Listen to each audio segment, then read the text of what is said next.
My name is Paul Hillard, and I work for FACE, Farming and Countryside Education. I cover 6 counties in the southwest, but we've now hopefully got 1 or 2 people working in each of the counties so that the workload is a little more efficient. Yes. And what we try and do is to encourage schools to use farms as an educational resource so that they can accomplish some of their curriculum work by taking their children out onto farms and into the countryside, and that way the children can see what they're being taught actually in operation, which makes it more understandable. I think there's an awful lot of misinformation given to the general public, and I think it's very important that people, and particularly young people, are able to see actually how farming and the countryside is managed and how their food is produced. Then they can make their own ideas and their own opinions about the food that they choose to eat.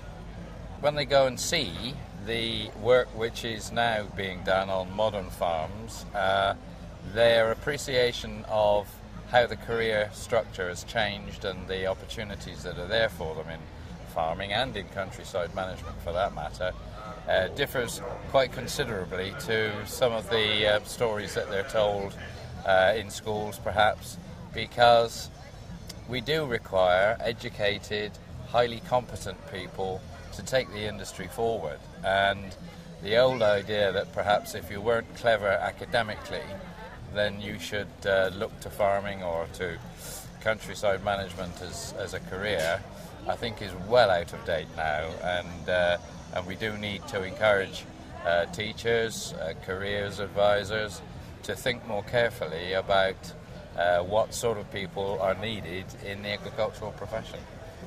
How do you recruit the farmers that you need to demonstrate? Well, we advertise and we put articles into the farming magazines.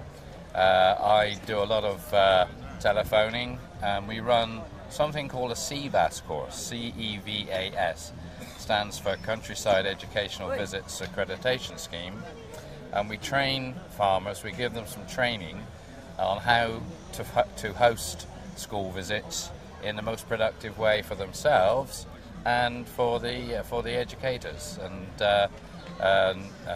Natural England have a very good policy of encouraging farm visits in their stewardship and higher level of stewardship farms, and there is what they call an educational access payment, which encourages farmers to encourage them to have visits to their farms rather. So is it essential that a farmer who wants to have school children come into their farm have that?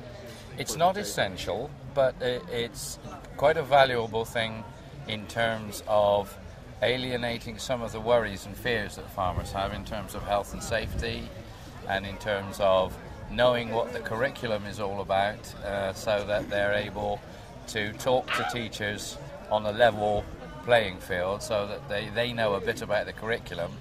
Hopefully we train teachers as well and take them out to farms and show them what's possible, so they know what sort of thing they can achieve by going on a farm visit. So it works both ways really.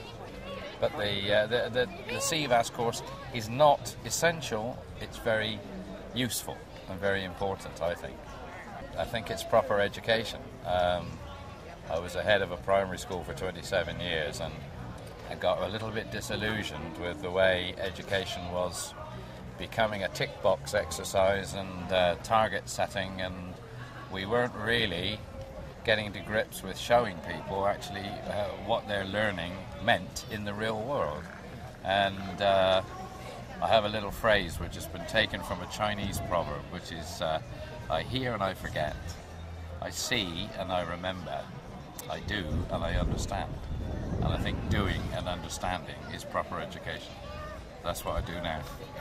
We've trained over 300 farmers in the southwest, but if there are more, and I hope there are, be very pleased to hear from them, and we'll try and run a course to suit them. Yeah.